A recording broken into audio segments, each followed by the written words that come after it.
जय श्री राधे कृष्णा। लक्ष्मी नारायण भगवान की जय। प्रिय भक्तजनों, श्री सूर्य नारायण जी की कृपा आप सभी भक्तों पर हमेशा बनी रहे। तो आज आप सुनेंगे ज्येष्ठ मास महात्म्य की कथा का अध्याय 7। आज के अध्याय में आप जानेंगे भगवान सूर्य के व्रतों के अनुष्ठान तथा उनके मंदिरों में अर्चन पूजन की विधि तथा फल। सप्तमी व्रत के फल का वर्णन। दंडी ने ब्रह्मा जी से पूछा, ब्राह्मण, आपने आदित्य क्रिया योग को मुझे बतलाया, अब आप ये बतलाने की कृपा करें कि भगवान सूर्य उपवास से कैसे प्रसन्न होते हैं। उपवास करने वालों के लिए क्या क्या जरूरी है, आराधना में क्या क्या करना चाहिए, इसका आप विस्तार पूर्वक वर्णन कीजिए। ब्रह्मा जी बोले, दंडी, भगवान सूर्य पुष्प आदि के द्वारा पूजन करने से ही प्रसन्न हो जाते हैं और उत्तम फल देते हैं। पापों से रहित होकर सद्गुणों का आश्रय ग्रहण कर सभी भोगों का परित्याग करना ही उपवास कहलाता है। अतः ऐसे उपवास से क्यों नहीं मनवांछित फल प्राप्त होगा। 1 रात, 2 रात, 3 रात या व्रत करने वाले निष्काम होकर उपवास करके मन, वचन और कर्म से सूर्यनारायण की आराधना में तत्पर रहे तो ब्रह्म लोक को प्राप्त कर सकता है। यदि साधक किसी कामना से दृढ़ होकर भगवान सूर्य की उपासना करता है तो प्रसन्न होकर भगवान उसकी कामना पूर्ण कर देते हैं। अंधकार का नाश करने वाली जगत आत्मा सूर्य नारायण की तन्मयता पूर्वक आराधना के बिना किसी प्रकार भी सद्गति नहीं मिलती। इसलिए पुष्प, धूप, चंदन, नैवेद्य आदि से भक्ति पूर्वक सूर्य भगवान की पूजा और उनकी प्रसन्नता के लिए उपवास करना चाहिए। उत्तम पुष्प के ना मिलने पर वृक्षों के कोमल पत्ते अथवा दुर्बकुर से पूजन करना चाहिए। पुष्प, पत्र, फल, जल जो भी यथाशक्ति मिले उसी से ही भक्ति के साथ भगवान सूर्य को अर्पण करना चाहिए। इससे भगवान सूर्य को अतुल तुष्टि प्राप्त होती है। सूर्य नारायण के मंदिर में सदा झाड़ू देने पर धली में जितनी कणिकाएं होती हैं उतने समय तक सूर्य के समान होकर वह स्वर्ग में रहता है। मंदिर के छोटे बाग का भी मार्जन करने पर अर्थात साफ सफाई करने पर उस दिन के पाप से व्यक्ति मुक्त हो जाता है।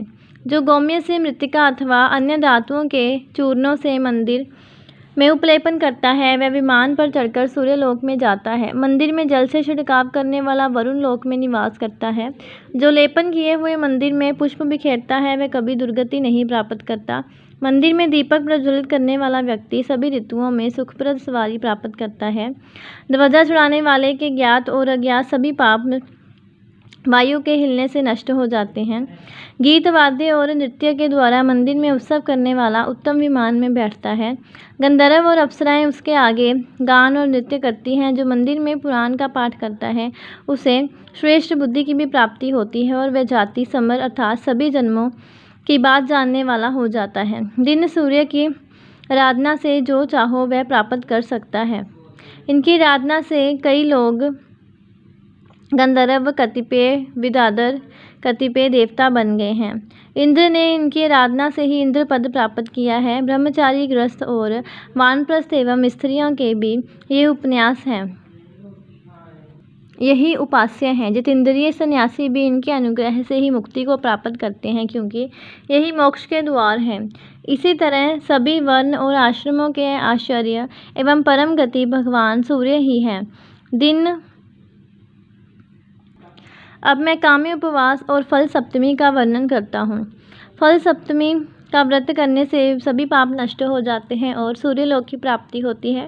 भाद्रपद मास की शुक्ल चतुर्थी को अजाजित व्रत कर पंचमी को एक बार भोजन करें। षष्ठी को जित क्रोध जितेंद्रिय होकर पूर्ण उपवास करें और भक्ति के साथ सभी सामग्रियों से सूर्य नारायण की पूजा करें। रात में भगवान सूर्य के सम्मुख पृथ्वी पर शयन करें। सप्तमी को सूर्य भगवान का ध्यान करते हुए प्रातः उठकर स्नान पूजन करें और खजूर, नारियल, आम, मालूंग आदि नैवेद्यों का भोग लगाएं और ब्राह्मण को दें तथा स्वयं भी प्रसाद के रूप में उन्हें ग्रहण करें। यदि यह फल ना मिले तो शाली चावल का या गेहूं का आटा लेकर उसमें गुड़ मिलाएं और घी में पकाकर उनका ही भगवान सूर्य को भोग लगाएं। इसके बाद हवन कर ब्राह्मण भोजन कराएं। इस प्रकार 1 वर्ष तक सप्तमी का व्रत कर अंत में उद्यापन करें। गोमूत्र, गोम्य, गो दुग्ध, दही, घी, कुश का जल, श्वेत मृतिका, तिल और सरसों का उपटन, धुर्वा, गौ के सींग का जल, चमेली के फूल के रस, इनसे स्नान करें और इनका ही प्राशन करें।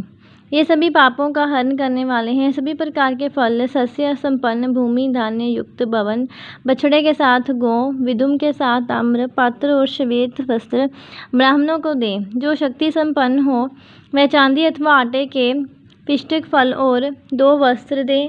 सोना, रत्न और वस्त्र आचार्यों को दें। ब्राह्मण को भोजन कराएं। इस प्रकार व्रत को संपन्न करें। यह फल सप्तमी का विधान कहा गया है।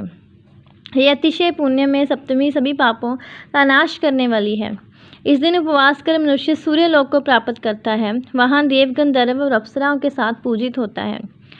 इस व्रत को जो करता है वह पाप, दरिद्रता और सभी प्रकार के दुखों से मुक्त हो जाता है। इस व्रत के करने से ब्राह्मण मुक्ति, क्षत्रिय इंद्रलोक, वैश्य कुबेर लोक में निवास करता है। शूद्र इस व्रत के करने से द्विजत्व प्राप्त कर लेता है। पुत्रहीन पुत्र प्राप्त करता है। दुर्भाग्य सौभाग्यशालीन होती हैं और विधवा नारी अगले जन्म में वैधव्य प्राप्त नहीं करती। इस फल सप्तमी को समस्त वांछित पदार्थों को प्रदान करने वाली चिंतामणि के समान समझना चाहिए। इस फल सप्तमी की कथा के श्रवण अथवा व्रत करने वाले की सभी इच्छाएं पूर्ण हो जाती हैं। ब्रह्मा जी ने कहा, दंडी, अब मैं रहस्य सप्तमी व्रत का विधान कह रहा हूँ।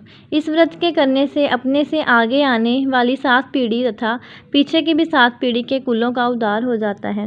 जो इस व्रत का नियम से पालन करता है उसे धन, पुत्र, आरोग्य, विद्या, विनय, धर्म अथवा अप्राय वस्तु की भी प्राप्ति हो जाती है। इस व्रत के नियम इस प्रकार हैं। सब में मैत्री भाव रखते हुए भगवान सूर्य का चिंतन करता रहे। मनुष्य को व्रत के दिन ना तेल का स्पर्श करना चाहिए, न नीला वस्त्र धारण करना चाहिए और न आंवले से स्नान करना चाहिए। किसी से कले तो करे ही नहीं। इस दिन नीला वस्त्र धारण करके जो सत्कर्म करता है वह निष्फल होता है। जो ब्राह्मण इस व्रत के दिन एक बार नीला वस्त्र धारण कर ले तो उसे उचित है कि स्वयं की शुद्धि के लिए उपवास करके पंचगव्य प्राशन करें, तभी वह शुद्ध होता है। यदि अज्ञानवश नील वृक्ष की लकड़ी से कोई ब्राह्मण दंत धावन कर लेता है तो वह 2 चंद्रयान व्रत करने से शुद्ध होता है। इस दिन रोमकूप में नीले रंग के प्रवेश करने मात्र से ही 3 कृष चांद्रयान व्रत करने से शुद्धि होती है। जो व्यक्ति परमादवश नील वृक्ष के बगीचे में चला जाता है वह पंचगव्य प्राशन से भी शुद्ध होता है। यहाँ नील एक बार बोई जाती है वह भूमि 12 वर्ष तक अपवित्र रहती है। रहस्य सप्तमी व्रत के दिन जो तेल का स्पर्श करता है उसकी प्रिय भार्या नष्ट हो जाती है, इसलिए तेल का स्पर्श नहीं करना चाहिए। इस तिथि को किसी के साथ द्रोह और क्रूरता भी ना करे, ये उचित नहीं है। इस दिन गीत गाना, नृत्य करना, वीणा आदि वाद्य यंत्र बजाना, शव देखना, व्यर्थ में हंसना, स्त्री के साथ शयन करना, क्रीड़ा करना, रोना, दिन में सोना, असत्य बोलना, दूसरों के अनिष्ट का चिंतन करना, किसी भी जीव को कष्ट देना, अत्यधिक भोजन करना, गली कूचों में व्यर्थ ही घूमना, दंभ, शोक तथा क्रूरता, इन सब का प्रयत्नपूर्वक परित्याग कर देना चाहिए। इस व्रत का आरंभ चैत्र मास से करना चाहिए। व्रत करने वाले मनुष्य को चाहिए कि वह चैत्र आदि मासों में दाता, अरिम्या, मित्र, वरुण, इंद्र, विवस्वान, पूर्जन्य, पूषा, बग, त्वष्टा, विष्णु तथा भास्कर इन द्वादश सूर्य का क्रमशः पूजन करें। प्रत्येक सप्तमी के दिन भोजक ब्राह्मण को घी के साथ भोजन कराकर उसे घी, शहद पात्र 1, माशा, स्वर्ण और दक्षिणा देनी चाहिए। यदि भोजक ना मिल सके तो श्रेष्ठ ब्राह्मण को ही भोजक की भांति भोजन कराकर वही वस्तुएं दान में देनी चाहिए। हे दंडी, इस प्रकार मैंने सप्तमी के इस महात्म्य का वर्णन किया जिसके श्रवण मात्र से भी सभी पाप नष्ट हो जाते हैं और सूर्यलोक की प्राप्ति होती है। सुमन मुनि बोले, राजन, इतना कहकर ब्रह्मा जी अंतर्ध्यान हो गए और दंडी भी उनके द्वारा बताए गए इस व्रत के अनुसार सूर्य नारायण का पूजन करके अपने मनवांछित फल को प्राप्त करने में सफल हुआ और भगवान सूर्य के अनुचर हो गए। यह श्री कृष्णा, बोलिए कृष्ण भगवान की जय, सूर्य नारायण भगवान की जय, लक्ष्मी नारायण भगवान की जय। तो ये थी ज्येष्ठ मास महात्म्य की 7वें अध्याय की कथा।